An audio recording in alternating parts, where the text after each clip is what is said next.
नमस्कार दोस्तों, मेरा नाम है शिवा। और पिछले वीडियो में हमने बात की थी कि इंटरनेट के इतिहास के बारे में, इंटरनेट क्या है, कैसे शुरू हुआ, इसके बारे में बात की।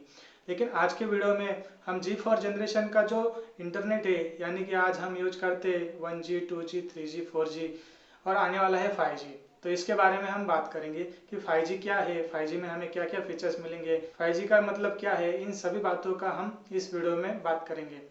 पहले शुरुआत करते 1G से।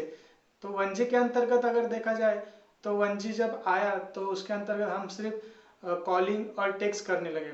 फिर आया 2G। 2G के अंतर्गत हमें 10 से लेकर 60 kbps तक की स्पीड मिलने लगी और उसके अंतर्गत हम ब्राउजिंग करने लगे।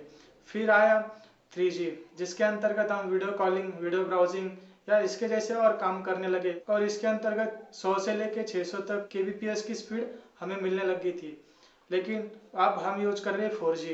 3G के बाद आया 4G, जिसके अंतर्गत हम जो काम लैपटॉप, कंप्यूटर इसके अंतर्गत कर रहे थे और वो काम हम स्मार्टफोन के अंदर करने लगे, क्योंकि हमें जो 4G के अंतर्गत स्पीड थी वो काफ़ी अच्छी मिलने लग गई थी। यानी कि 1 Mbps से लेकर 6-7 Mbps तक की स्पीड हमें 4G में मिल रही थी। इसके कारण मोबाइल पे हमें काम करना काफ़ी आसान हो गया और काफ़ी डेवलपमेंट भी हुआ। फिर उसके बाद हम बात करते हैं 5G की, जो अभी आने वाला है। 5G के बारे में सोचते हैं तो हमें सिर्फ इतना ही पता है कि 5G में अच्छी खासी स्पीड मिलने वाली है और वो 1 GB से लेके 1 GB के आगे तक की स्पीड होने वाली है। लेकिन बात करते हैं 5G। 5G के अंतर्गत हमें सिर्फ स्पीड का ही फायदा नहीं होगा, तो और काफ़ी सारी चीज़ें मिलेंगी।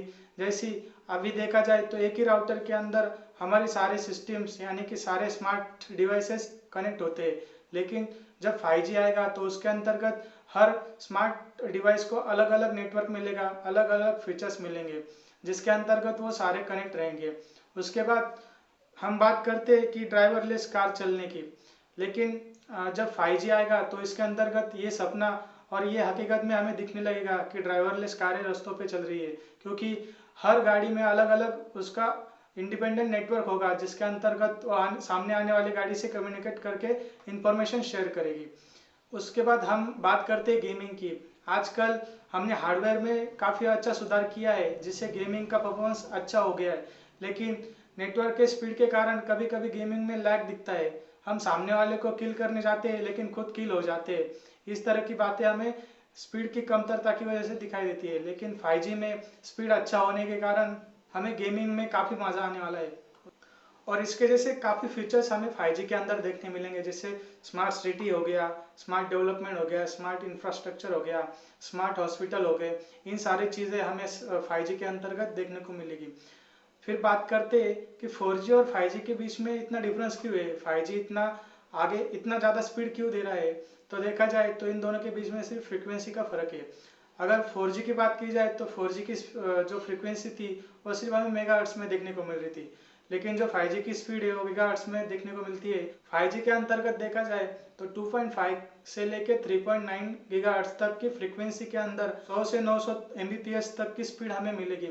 और बात करते हैं जब सेकेंड फेज की, तो उसके अंतर्गत 25 से लेके 60 से 65 गीगाहर्ट्ज की फ्रीक्वेंसी के अंतर्गत हमें 1 GB से लेके 5 GB तक की स्पीड हमें उसमें मिलेगी। और 5G के काफ़ी सारे प्रॉफिट्स है, फ़ायदे हैं। इसमें हमें बहुत सारी चीज़ें मिलने वाली है। लेकिन एक चीज़ की का इसमें कमी हमें नज़र आएगी, वो है टावर की जो रेंज। अगर फ्रीक्वेंसी बढ़ जाती है तो ऑब्वियसली टावर की रेंज जो है वो कम हो जाएगी।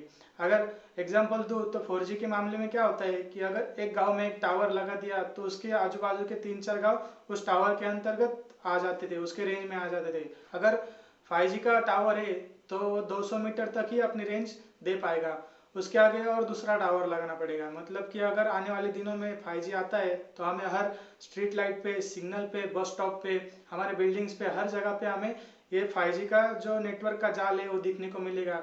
लेकिन इससे हमारी जो स्पीड है, नेटवर्किंग है, वो काफ़ी हद तक बढ़ जाएगा। इससे हमें अच्छी नेटवर्किंग मिलेगी। अगर नेटवर्क में डेवलपमेंट हो रहा है तो ऑब्वियसली स्मार्टफोन में भी डेवलपमेंट होगा। हमारे जो अभी के जो फ़ोन है वो 4G फ़ोन है, वो 5G के लिए कैपेबल नहीं है, तो हमें हार्डवेयर चेंज करना पड़ेगा, यानी कि हमारे मोबाइल चेंज करने पड़ेंगे। लेकिन आजकल जो 5G फ़ोन आ रहे हैं वो काफ़ी महंगे हैं और कंपनियां 5G के नाम पे काफ़ी महंगे बेच रहे हैं। लेकिन आने वाले दिनों में मोबाइल कंपनियां, प्रोसेसर कंपनियां इस पर काम कर रही है और आने वाले दिनों में जो मिड रेंज फ़ोन है जैसे कि 15,000 से लेके 20,000, 20,000 से 25,000, इन फ़ोनों में भी हमें 5G के हार्डवेयर हमें इसमें देखने को मिलेगा, प्रोसेसर इसमें देखने को मिलेगा। लेकिन इसके अंतर्गत इम्पोर्टेंट पॉइंट जो है वो है इंफ्रास्ट्रक्चर। अगर बाहर के देशों में यानी कि यूएस, यूएई जैसे देशों की बात की जाए तो इन देशों में अभी 5G आ गया है, लेकिन कुछ ही शहरों में। लेकिन जब इंडिया की बात की जाए तो स्पेक्ट्रम का ऑक्शन होगा, उसके बाद ही जब जो इंफ्रास्ट्रक्चर है उसको डेवलप करना शुरुआत होगी और मुंबई, दिल्ली, कोलकाता जैसे शहरों में इसे ट्रायल के स्वरूप में पहले लागू किया जाएगा, फिर बाद में छोटे छोटे शहरों में इसे पहुंचा दिया जाएगा। तो दोस्तों ये थी 5G के बारे में कुछ इंटरेस्टिंग बातें और कहानियाँ जिसे इस वीडियो में हमने देखा। 5G के बारे में आपके मन में कुछ एक्साइटमेंट है, अगर कुछ सोचते हैं तो प्लीज़ कमेंट में लिखिए। अगर वीडियो पसंद आता है तो इस वीडियो को लाइक कीजिए और चैनल को सब्सक्राइब कीजिए। जय हिंद, वंदे मातरम।